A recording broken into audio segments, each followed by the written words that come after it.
இந்த பாரத தேசவாசிக்கும் அனைத்து பாரதவாசிகளுக்கும் வணக்கம். இன்று ஜூலை 8 அப்படிங்கிறது அண்ணாமலை அவர்கள் மாநில தலைவராக பதவியேற்று 3 ஆண்டுகள் நிறைவடைஞ்சிருக்குங்க. இதே நாள் தான் 2021 அண்ணாமலை அவர்களை மாநில தலைவராக அறிவித்து ஒரு ஆணையை வெளியிட்டிருந்தாங்க மத்திய பாஜக தலைமை. இந்த 2 நாட்களுமே ஜூலை 7 மற்றும் ஜூலை 8 2 நாட்களுமே எனக்கு ரொம்பவே ஸ்பெஷலான ஒரு மொமெண்ட். ஏனென்றால் அன்றே கணித்தார் கிரண் அப்படிங்கிற மாதிரி ஒரு ட்வீட் ஒன்று போட்டிருந்தேங்க. என்னன்னா, அப்போ சின்ன வயசு தான், ரொம்பவே சின்ன வயசு, 18 வயசு தான். அப்பொழுது நான் ஒரு ட்வீட் ஒன்று போட்டிருந்தேன், அண்ணாமலை அவர்களை மாநில தலைவராக போடணும் மத்திய தலைமை பாஜக என்று. அப்பொழுது என்னன்னா, 7 ஜூலை அன்னைக்கு எல்முருகன் அவர்களை மாநில தலைவர் பொறுப்பிலிருந்து விடுவிச்சு மத்திய இணை அமைச்சராக பொறுப்பு கொடுக்குறாங்க. பொறுப்பு கொடுத்த உடனே நான் ஒரு ட்வீட் ஒன்று போட்டேன், congratulations Murugan BJP for central cabinet ministry. Central cabinet ministry இணை அமைச்சராக கொடுத்துருந்தாங்க. And it's time to make Annamalai the leader of TNBJP. The leadership quality and the boldness of him will take BJP for Tamil Nadu to great heights. அந்த ஒரு வார்த்தை, BJP Tamil Nadu great ஹைட்ஸுக்கு அவர் கொண்டு செல்வார் அப்படிங்கிற வார்த்தை, அந்த ஒரு எதிர்பார்ப்பு, கண்டிப்பாகவே அந்த எதிர்பார்ப்பை அவர் பூர்த்தி செய்திருக்கிறார். எல்லாருடைய எதிர்பார்ப்பையும் தாண்டி நிறைய பேர் பிஜேபி இவ்வளோ வளரும், அண்ணாமலையோட லீடர்ஷிப்பில் பாஜக இப்படி பெர்ஃபார்ம் பண்ணணும்னு ஒவ்வொருத்தருடைய மனசுல ஒரு கற்பனை இருந்திருக்கும். அந்த எதிர்பார்ப்பை விட அதிகமாகவே உழைத்திருக்கிறார். அதிகமாகவே பாஜக வளர்ப்பதற்காக நிறைய முன்னெடுப்புகள் எடுத்திருக்கிறார். அடுத்த நாள் ஜூலை 8 அன்னைக்கு அறிவிப்பு வருது. அப்போ அகைன் நான் என்னோட ட்வீட்டை கோட் பண்ணி இன்னொரு ட்வீட் போடுறேன். சின்ன வயசுனால கிரிஞ்சா ஒரு ட்வீட் ஒன்று போட்டிருப்பேன். நான் சொன்னது அவங்க காது கேட்டுருச்சு போல, thanks BJP Tamil Nadu for this historic decision. எல்லாமே இனிமேல் நல்லா தான் நடக்கும், பட்டாசு சும்மாவே கொளுத்தாம வெடிக்கும் என்று என்னுடைய சந்தோஷம். அந்த டைமில் பார்த்தீங்கன்னா அவ்வளோ ஒரு சந்தோஷம். என் ஃப்ரெண்ட் என்னை கூப்பிட்டு டேய் அண்ணாமலையை மாநிலத்தினராக போட்டாங்க மத்திய பாஜக அப்படின்னு அவன் சொன்னதுலேருந்து குதிக்கிற ஏதோ பண்ணுறேன், அங்கங்கே ஓடுறேன், ட்வீட் போடுறேன், நிறைய பேருக்கு அழைச்சி பேசுகிறேன், அவ்வளோதான் இனிமேல் வேற லெவலுக்கு போக போகுது பாஜக என்று அவ்வளோ சந்தோஷம், வார்த்தைகளால் வர்ணிக்க முடியாத சந்தோஷம். அந்த சந்தோஷத்துக்கு பின்னாடி ஒரு மீனிங் இருக்கும். Annamalai will do justice for this post. மாநில தலைவர் பதவி என்பது சாதாரண பதவி கிடையாதுங்க. இந்த ஸ்டேட்டில் தமிழ்நாடு போன்ற ஒரு ஸ்டேட், எப்பேற்பட்ட ஸ்டேட்டு, இங்கே திராவிட ஆட்சி தாண்டா, எங்களை தாண்டி யாராவது உள்ளே வர முடியாதுடா அப்படின்னு சொன்னவர்களுக்கு இல்லை, மக்களுக்கு ஒரு ஹோப் கொடுத்தார். பாஜகவாலையும் இங்கே ஒரு இம்பாக்ட் கிரியேட் பண்ண முடியும், பாஜகவால் இருபெரும் திராவிட கட்சிகளுக்கு ஒரு மாற்று அரசியலை முன்வைக்க முடியும் அப்படிங்கிற நம்பிக்கையை பெருமளவில் கொடுத்ததுல அண்ணாமலையோட பங்கு தான் முக்கியமான பங்கு. அதற்கு முன்பு இருக்கக்கூடிய தலைவர்களை நீங்கள் என்ன அசிங்கப்படுத்திக்கணும், அதெல்லாம் கிடையாதுங்க. அவர்களுடைய உழைப்பை மதிக்கிறோம். அவருடைய உழைப்பினால் தான் பாஜக இந்த அளவுக்கு வளர்ந்திருக்கு. இங்கேருந்து அறுவடை செய்யும் காலகட்டத்தில் அண்ணாமலை அவர்கள் அந்த இடத்துல மாநில தலைவராக பொறுப்பேற்றிருக்கார் அப்படிங்கிறது அந்த செய்தி. 8 ஜூலை வருது. இன்று அப்படியே நம்ம திரும்பி பார்த்தோம் என்றால் இந்த கடந்த 3 ஆண்டு ஜஸ்ட் ஒரு ரெமினிஸ் நம்ம பண்ணி பார்த்தோம்னா ஃபினாமினல் 3 இயர்ஸுங்க. பாஜகவினுடைய பொற்காலம், தமிழ்நாட்டில் பாஜகவினுடைய பொற்காலம் என்னவென்று கேட்டால் அண்ணாமலையுடைய தலைமைக்கு கீழே இந்த ஒரு 3 ஆண்டுகள் செயல்பட்ட இந்த பாஜக, தமிழக பாஜக யூனிட் என்பதில் யாருக்கும் மாற்று கருத்து இருக்க முடியாது. அப்படி இருக்குமே ஆனால் அவங்களுக்கு ஒன்று அண்ணாமலைகளை பார்த்து வைத்தறிச்சலாக இருக்கலாம், இல்லைனா அவங்க பாஜகவுடைய சித்தாந்தத்திற்கும் அவங்களுக்கும் சம்மந்தமே இல்லாமல் வேற ஒரு சித்தாந்தத்தில் பயணித்து வேற வழி இல்லாமல் ஒட்டுண்ணி போல பாஜகவில் ஒட்டிட்டு இருக்கலாம், இல்லை பாஜக என்ற போர்வையில் இருக்கக்கூடிய ஸ்லீப்பர் செல்ஸாக இருக்கலாம். இவர்களை தவிர வேற யாருக்கும் இதுல மாற்று கருத்து இருக்க முடியாது. என்ன காரணம்னா, நீங்க நினைச்சு பார்த்திருப்பீங்களா, திராவிட கட்சிகள் 2 பேருமே நாங்க கூட்டாளிகள், நாங்க பங்காளிகள், எங்களை தாண்டி பிஜேபி இங்க வரக்கூடாது என்று அண்ணாமலை அவர்களுக்கு முன்பு இருக்கக்கூடிய பாஜக இங்க அப்படியே தொடர்ந்திருந்தால் இந்த ஸ்டேட்மெண்ட் வரும் அப்படின்னு எதிர்பார்த்திருப்பீங்கன்னா கண்டிப்பா யாரும் எதிர்பார்த்திருக்க மாட்டாங்க. திமுக என்ன சொல்லுவாங்க, அதிமுக எதிரி, அதிமுக என்ன சொல்லுவாங்க, திமுக எதிரி. இப்போது 2 பேரும் சேர்ந்து எங்களுக்கு பொது எதிரி பாஜக என்று அப்படியே பிளேட்டை திருப்பி இருக்காங்க. இது ஒன்று. 2வது, எதிர்கட்சிக்காரங்க தானாக முன் வந்து நுழலும் தன் வாயால் கேடும் என்பது போல பாஜக வளருது, பாஜக உள்ள வந்துடும், ஐயோ பிஜேபி உள்ள வந்துருச்சு. யாரு? துரைமுருகன் அவர்கள், திமுகவுடைய பொதுச் செயலாளர், அண்ணா காலத்துல அரசியல் பண்ணிருக்கோம் அப்படின்னு சொல்றவரு பிஜேபி பிசாசு மாதிரி உருவெடுத்து வருது என்று வாக்குமூலம் கொடுக்கிறார். இது அண்ணாமலையுடைய சாதனை. 2வது, திருமாவளவன் அவர்கள் என்ன, ஒரு காலத்தில் அவர்கள் உள்ளே வர முடியாது என்று சொல்லிக் கொண்டிருந்தோம், உள்ளே வந்து விட்டார்கள். இன்று அவர்கள்தான் தமிழக அரசியலை தீர்மானிக்கக்கூடிய சக்தியாக மாறி இருக்காங்க அப்படிங்கிறத திருமாவளவன் ஒப்புக்கொள்றாங்க. அப்படி எதிர்கட்சிக்காரங்க மத்தியில் பாஜக வளர்கிறது, அண்ணாமலை ஒரு அக்ரெசிவான பாலிடிக்ஸை முன்னெடுக்கிறாரு அப்படிங்கிறத அவங்க ஒத்துக்கிறாங்க. பட் ஸ்டில் பாஜகக்குள்ள இருக்கக்கூடிய சில பேர்னால அதை ஜீரணிக்க முடியல. அண்ணாமலைகளை பார்த்து ஒரு பொறாமை, நிறைய ரீசன்ஸ் இருக்கலாம். ரீசன்ஸ் அடுக்கணும், அடுக்கிக்கிட்டே போகலாம். அதனால எதிர்கட்சியினரை பார்த்தாவது கற்றுக்கோங்க. அவர்களுக்கு தெரியுது அண்ணாமலைகளுடைய அருமை. அவர்களை தாண்டி ஒட்டுமொத்தமாக இந்தியாவில் பல மாநிலங்கள் இருக்கு இல்லையா, அந்தந்த மாநிலங்களுக்கு ஒரு மாநில தலைமை அவர்களுக்கு கீழே ஒரு யூனிட் இருக்கும்.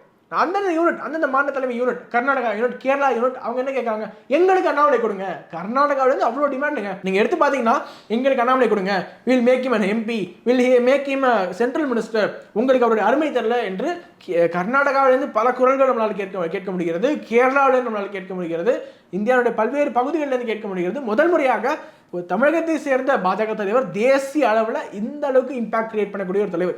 எந்த ஒரு விவகாரமே நினைச்சு பாருங்க, அண்ணாமலை இங்க மாநில தலைவராக இல்லாமல் இருந்திருந்தால் சனாதன எதிர்ப்பு என்பது இவர்கள் பேசும்போது அதை பெரிதுபடுத்தாமல் இருந்திருந்தால் இத்தனை ஆண்டுகளாக 1949 முதல் அதற்கு முன்பு திக, அதற்கு முன்பு நீதி கட்சி என்று தொடர்ச்சியாக சனாதன எதிர்ப்பு கொள்கைகளை பேசிக்கொண்டு வந்திருப்பவர்கள் எப்படி சுதந்திரமாக எந்த ஒரு எதிர்ப்பும் இல்லாமல், நேஷனல் மீடியா கவரேஜ் இல்லாமல், சென்சேஷன் இல்லாமல் ஜாலியாக பேசி சுற்றிட்டு இருந்தாங்களோ அதே மாதிரி இப்போதும் சுற்றிட்டு இருந்திருப்பாங்க. அண்ணாமலை அவர்கள் அதை இஷ்யூ ஆக்கினார், அதை நேஷனல் மீடியா வரைக்கும் கொண்டு சென்றார். அதற்கு சப்டைட்டில்ஸ் போட்டு மூளை முடுக்கெல்லாம் அவருடைய டீம் வேலை செய்து கொண்டு போய் சேர்த்தார்கள்.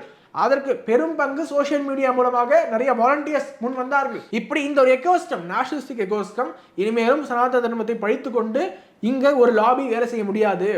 அதற்கு ஸ்ட்ராங்கான நரேட்டிவ் நேஷனல் லெவலில் வேண்டும் என்று எல்லா தமிழ்நாட்டில் என்ன ஒரு இஷ்யூ நடந்தாலுமே அதை மக்கள் சார்ந்த பிரச்சனையாக மக்களோடு மக்களாக நின்று குரல் கொடுக்கிறது மட்டும் இல்லாமல் அதை போராட்டமாக முன்னெடுத்தவர் அண்ணாமலை அவர்கள் அப்படிங்கிறது தான் உண்மை. இது ஒன் ஆஃப் த அச்சீவ்மெண்ட்ஸ் மட்டும்தான்.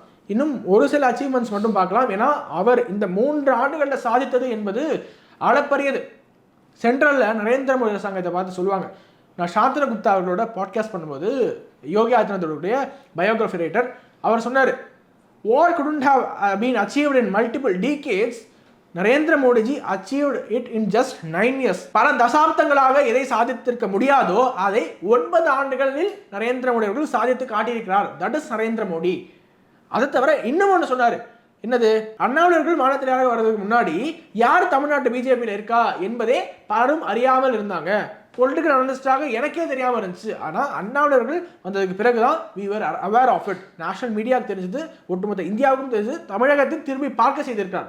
ஸோ இந்த மோடிஜியோட கம்பேரிசன் எடுத்துக்கணும்னா இந்த 3 ஆண்டுகளில் அவர் சாதித்தது என்பது 30 ஆண்டுகளில் இங்கே பாஜகவால் சாதிக்க முடியாதது என்பதை 3 ஆண்டுகளில் சாதிச்சு காட்டியிருக்காரு. அந்த 3 ஆண்டுகளுடைய இறுதியில் ஒரு தேர்தல், அந்த தேர்தலில் அண்ணாமலையுடைய அந்த ஸ்ட்ராட்டஜி, திராவிட கட்சிகளுடைய கூட்டணி தேவையில்லை, சீட் கன்வர்ஷன் நடக்க மாட்டேங்குது, திராவிட கட்சிகளோட கூட்டணி வச்சா நம்ம இத்தனை ஆண்டுகளாக தேய்ந்து கட்டணம் வாழும் கதையாக பாஜக என்ற கட்சி இங்கே வளர வேண்டும் என்றால் இப்படி கூட்டணி வைத்து தேயாமல் நாம் வளர வேண்டும், நம்மளுடைய தலைமையில் கூட்டணி அமைக்க வேண்டும் என்று பாஜக தலைமையை ஏற்று பல கட்சிகளின் கூட்டணி வந்தாங்க. 3வது அணி அமைக்கப்பட்டது.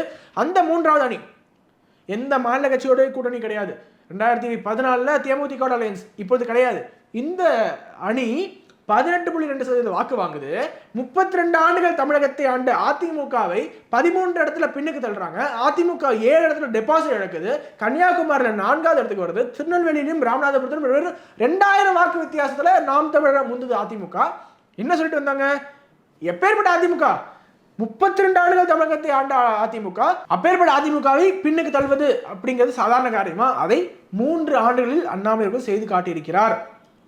அது மட்டும் இல்லைங்க, அந்த அதிமுக வாயாலேயே எந்த அதிமுக பாஜகவை பேர்டன் என்று சொன்னதோ, எந்த அதிமுக பாஜகவினால் தான் நாங்கள் 2 தேர்தல்கள் தோத்தோம் என்று சொன்னதோ, அதே அதிமுக வாயால் பாஜகவோட கூட்டணி இருந்துச்சுன்னா நாங்கள் 30-35 சீட் ஜெயிச்சிருப்போம் தேர்தலுக்கு அப்புறம் சொல்ல வச்சார் இல்லையா?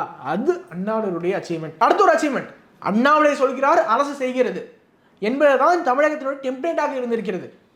அன்னூரில் விவசாய நிலங்களை அரசாங்கம் கையகப்படுத்தக்கூடாது என்ற போராட்டத்தை முன்னெடுக்கிறாரு. அரசாங்கம் அந்த முன்னெடுப்பை கைவிடுகிறது. விவசாய நிலங்கள் காப்பாற்றப்பட்டன. கோவில்களை திறக்கணும், டாஸ்மாக திறந்துட்டீங்க கோவிடுக்கு அப்புறமா, லாக்டவுனுக்கு அப்புறமா கோவில்களை திறக்காம வச்சிருக்கீங்களே என்று போராட்டம். அதற்கு பிறகு கோவில்கள் திறக்கப்பட்டன.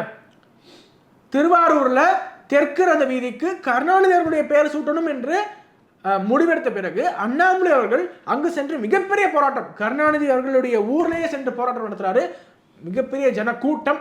அதற்கு பிறகு தெற்கு ரத வீதிக்கு கருணாநிதி அவர்களுடைய பெயர் மாற்றம் என்ற அந்த முடிவு கைவிடப்பட்டது. விவசாயிகள் குண்டாஸ் போட்ட பிறகு அண்ணாமலை அவர்கள் முன் வந்து அதை போராட்டமாக அறிவித்து பாதிக்கப்பட்ட விவசாயிகளுக்கு சட்ட உதவிகளை பாஜக செய்யும் என்ற அறிவிப்புக்கு பிறகு அந்த ஒரு முடிவு என்பது கைவிடப்பட்டது. இன்னும் அண்ணாமலை அவர்கள் சொல்கிறார், அரசு செய்கிறது. எதற்காக முதல்வர் இருக்காரு, அவர் ரிசைன் பண்ணிட்டு போயிட்டா இவரே முதல்வராக இருக்கலாம். அந்த மாதிரி ஒரு ஆக்டிங் சிஎம்மா தமிழகத்தில் வலம் வந்து கொண்டிருந்தால் கடந்த 3 ஆண்டுகளாக அண்ணாமலை அவர்கள். இதெல்லாம் சின்ன சின்ன மைக்ரோ அப்சர்வேஷன்ஸ், சின்ன சின்ன விஷயங்கள்ல கூட அண்ணாமலையுடைய பங்களிப்பு அப்படிங்கிறது இருந்திருக்கு. இன்னும் தமிழ்நாட்டை பத்தி விஷன், இங்க திராவிடியன் டெவலப்மெண்ட் மாடல் அப்படிங்கிறது எப்படி சஸ்டைனபிள் டெவலப்மெண்ட் மாடல் கிடையாது. அதற்காக சஸ்டைனபிள் டெவலப்மெண்ட் மாடல் எப்படி இருக்கணும் அப்படிங்கிறதுக்கு ஒரு டிராஃப்ட், தமிழ்நாடு எதை நோக்கி செல்ல வேண்டும் அப்படிங்கிறதுக்கு ஒரு விஷன், கள்ளு கடைகளை திறக்க வேண்டும், டாஸ்மாக் கடைகளை எப்படி மூட வேண்டும், உடனடியாக நான் வந்த முதல் கையெழுத்துல டாஸ்மாக் ரத்து என்பது கிடையாது. தமிழக மக்களுடைய நாடி நரம்பெல்லாம் அந்த நாடி துடிப்பை பிடிச்சு பார்த்து அதற்கு பிறகு அந்த மக்களுக்கு என்ன தேவை, படிப்படியாக ஒவ்வொரு ஆண்டும் 33% குறைத்து கள்ளுக்கடைகளை திறந்து ரீஹாபிலிட்டேஷன் சென்டர்ஸ் தொடர்ந்து இப்படி தமிழகத்தை மீட்க வேண்டும். தமிழ்நாடு வேகமாக வளர்ந்துட்டே இருந்துங்க. ஆனால் சமீப சில ஆண்டுகளாக நம்முடைய வளர்ச்சி என்பது லைட்டாக ஸ்டாக்னன்ட் ஆன மாதிரி இருக்குது. மற்ற மாநிலங்கள்லாம் இப்போது கொஞ்சம் கொஞ்சமாக தமிழ்நாட்டுடைய இண்டிகேட்டர்ஸில் முன்னாடி போய்கிட்டே இருக்காங்க. இதை சரி செய்வதற்கு என்ன வழி என்று கம்ப்ளீட்டான ப்ளூ பிரிண்ட் அவர்கிட்ட இருந்தது. அவருடைய ஸ்பீச் நீங்கள் கேட்டு பார்த்தீங்கன்னா தெரியும். இந்த திங்கர்ஸ் செல் அவர் பேசினது, வை தமிழ்நாடு நீட்ஸ் பிஜேபி என்று அவர் பேசினது, அதெல்லாம் நீங்கள் கேட்டு பார்த்தீங்கன்னா இந்த அளவுக்கு கிளாரிட்டி இருக்கக்கூடிய தலைவர் தமிழ்நாட்டிற்கு கிடைக்கவே மாட்டார். அதனால தான் சொல்கிறோம், Annamalai for Tamil Nadu, Modi for PM என்பதில் அந்த ஒரு படையில் நாமும் ஒரு அங்கமாக இருக்கோம். இந்த குளோரியஸ் மிஷனில், குளோரியஸ் ப்ராசஸில் நம்மளும் ஒரு அங்கமாக இருக்கோம் என்பது நாம் செய்த பாக்கியம், நாம் செய்த தவம். The right man at the right place at the right time யாருன்னு கேட்டால் அண்ணாமலை. ஏன்னா கரெக்டாக இதற்கு முன்னாடி வந்திருந்தா, இதுக்கு அப்புறம் வந்திருந்தா அண்ணாமலைகளால் இந்த அளவுக்கு தாக்கத்தை ஏற்படுத்திக்க முடியுமான்னு தெரியாது. அண்ணாமலைகள் இல்லாமல் வேற யாராவது திமுக ஆட்சி செய்யும் போது பாஜக தலைவராக இருந்திருந்தால் இந்த நேரத்தில் இந்த அளவுக்கு தாக்கத்தை ஏற்படுத்தியிருப்பாரான்னு தெரியாது. அடுத்து ரைட் பிளேஸ், ஒருவேளை அண்ணாமலைகள் தமிழ்நாட்டிற்கு வராமல் கர்நாடகாவை சென்றிருந்தால் அப்படியே டோட்டலாக பால் கேமே வேற. ஸோ ஹோலிஸ்டிக்காக பார்க்கும்பொழுது தமிழ்நாட்டை மீட்பதற்கு மிக சிறந்த ஆயுதம் என்னவென்றால் அண்ணாமலைகள் மட்டும்தான். இந்த திராவிடியன் பாலிடிக்ஸ்லேருந்து, இந்த திராவிட ஊழல் அரசியல் கல்ச்சர்லேருந்து தமிழ்நாட்டை மீட்க வேண்டும் என்றால் அதற்கு அண்ணாமலை பின்னால் அணிவகுப்போம் என்பதுதான் நம்ம சைடில் இருக்கக்கூடிய ஒரு தாழ்மையான வேண்டுகோளாக இருக்குது. நமக்கு என்னென்ன டிஃப்ரென்ஸ் இருக்கலாம், நம்ம அண்ணாமலை அப்படி பண்ணிட்டாரு இப்படி பண்ணிட்டாரு என்று பாஜக ஆதரவாளர்கள் மத்தியிலே ஏதாச்சும் இது போன்ற சமரசங்கள் இருந்தால் அதை பேசி தீர்த்துக்கோங்க. அதை ஒரு கம்ப்ளைண்ட்டாக அடுத்த மாற்று கட்சியினர் ஏழை கூத்தாக்கும் வரை அதை கொண்டு செல்ல வேண்டாம் என்பதுதான் நம்ம மீண்டும் மீண்டும் வலியுறுத்துகிறோம். இதற்கிடையில் ஒரு முக்கியமான பாயிண்ட் நம்ம மிஸ் பண்ணிட்டோம். தட் இஸ் எண்மணின் மக்கள் பாத யாத்திரை. இந்த எண்மணின் மக்கள் பாத யாத்திரை எந்த அளவுக்கு தாக்கத்தை ஏற்படுத்தியிருக்கு என்றால், மற்ற ஊர்களில் பாஜக யூஸ்வலாக பார்த்தீங்கன்னா அவர்கள் வளர்ந்ததே யாத்திரைகள் மூலமாக. 1991 ஏக்தா யாத்ரா கன்னியாகுமரி முதல் காஷ்மீர் வரை சென்றார்கள் முரளி மனோகர் ஜோஷி, நரேந்திர மோடி அவர்கள் உட்பட. அதற்கு முன்பு சோம்நாத் தொடங்கி அயோத்தியா வரை ராம ரத யாத்திரை, இப்படி யாத்திரைகளால் வளர்ந்த கட்சியை அதே மாடலை ஃபாலோ பண்ணி நரேந்திர மோடியுடைய அதே மாடல், தேசிய தலைமுறை அதே மாடல் ஃபாலோ பண்ணி தமிழ்நாட்டில் எண்மணின் மக்கள் நடைபெறத்தில் அண்ணாமலை அவர்களோட கலந்துக்கிறதுக்கு எனக்கு ஒரு சின்ன வாய்ப்பு, ஒரு சின்ன ஃபேஸ் மட்டும் அவரோட இருந்ததுக்கான வாய்ப்பு கிடைச்சது. ஸோ அதில் நான் விட்னஸ் பண்ணது மக்களுக்கு பட்டி தொட்டி எங்கும் தாமரை சின்னத்தை கொண்டு போய் சேர்க்கிறதாக இருக்கட்டும், பாஜக என்ற கட்சியை கொண்டு போய் சேர்க்கிறதாக இருக்கட்டும், ஒரு மாஸ்டர் மைண்டோட நல்ல ஒரு விஷனோட அண்ணாமலை அவர்கள் இந்த எண்மணின் மக்கள் நடைபெறும் ஒட்டுமொத்தமாக பியூட்டிஃபுல்லாக வடிவமைச்சு செருப்பு தேய நடந்து உடைச்சு ஒவ்வொரு ஊராக பாஜகவை கொண்டு சேர்த்திருக்கிறார். இன்னும் இந்த ஒரு விதை என்பது இப்போ விதை மட்டும் தான் போட்டிருக்கார், நாளை வளர்ந்து விருட்சமாக நிற்கும். அந்த விருட்சமாக நிற்கும் தருணத்தில் நாம் அவரோட உறுதுணையாக இருப்போம். தமிழ்நாட்டில் தேசியம் மீண்டும் மலர்வதை நம்மளுடைய கண்களால் பார்க்க வேண்டும் என்றால் இப்போது நாம் அண்ணாமலை பின்னால் அணிவகுப்பது அவசியமான ஒன்று. இன்னும் முக்கியமாக ஒரு தலைவர், அதுவும் தமிழ்நாட்டை சேர்ந்த ஒரு தலைவர், அந்த சொந்த மாநிலக்காரங்களாலேயே அவர் மத்திய அமைச்சராக போறாரு என்று அறிவிப்பு வந்தவுடன் ஒட்டுமொத்த மாநிலத்தில் இருக்கக்கூடிய கேடர்ஸாக சோகமாயிட்டாங்க. ஆனால் usually should be other way around. என்ன சந்தோஷமா இருக்கணும், நம்மளுடைய மாநிலத்தில் மத்திய அமைச்சராகிறாரு சூப்பர் என்று சந்தோஷமா இருக்க வேண்டிய கேடர்ஸ் சோகமாக இருக்காங்க. காரணம், அண்ணாமலை சென்று விட்டால் இங்கு பாஜகவுடைய வளர்ச்சி என்பது தேங்கிவிடும் என்பது நான் சொல்லல, சோகால் நியூட்ரல் ஜெர்னலிஸ்ட் எந்த இடத்துல அண்ணாமலை விட்டுட்டு போறாரோ அதே இடத்துல பாஜக தங்கிவிடும், தேங்கிவிடும் என்பது எதிர்கட்சியினர் சொல்றாங்க, சொந்த கட்சிக்காரங்க சொல்றாங்க. ஸோ அந்த அளவுக்கு ஒரு இம்பாக்ட் கிரியேட் பண்ண தலைவரை சந்தேகப்படுவார்கள் என்றால் சந்தேக புத்தி நம்ம என்ன சொல்றது. ஸோ நான் சொன்ன பாயிண்ட்ஸை விட உங்களுக்கு ஏதாவது பாயிண்ட்ஸ் தோணுச்சுன்னா கண்டிப்பாக அதிகமான பாயிண்ட்ஸ் நான் மிஸ் பண்ணியிருப்பேன். ஏன்னா காரணம் ஷூட்டுக்கு டைமே இல்லாமல் கேமராமேனை பிடிச்சி வச்சுக்கிட்டு சீக்கிரம் அவர் கிளம்பணும் அப்படின்னு சொல்லிட்டு இருக்காரு. அதனால் சீக்கிரமாக இந்த வீடியோ நம்ம முடிச்சுக்கலாம். கண்டிப்பாக உங்களுக்கு சில பாயிண்ட்ஸ் மனசை தோணும். அண்ணாமலைகள்கிட்ட உங்களுக்கு பிடிச்ச குணங்கள், எதனால் அண்ணாமலைகளுக்கு ஆதரவை நீங்கள் அளிக்கிறீங்க, அண்ணாமலைகள் எப்படி மற்ற தலைவர்களோட டிஸ்டிங்க்டாக இருக்காரு, இது போன்ற என்ன கருத்துக்களை வேணா இருக்கட்டும் அதை நீங்கள் கமெண்ட்ஸை சொல்லுங்கள். உங்களுடைய கமெண்ட்ஸ் தெரிஞ்சுக்கிறதுல ரொம்ப ஆர்வமாக இருக்கேன். மீண்டும் அடுத்த நிகழ்ச்சியில் புதிய ஒரு நிகழ்ச்சியில் உங்களை சந்திக்கிறேன். அதோட வணக்கம். வந்தே மாதரம்.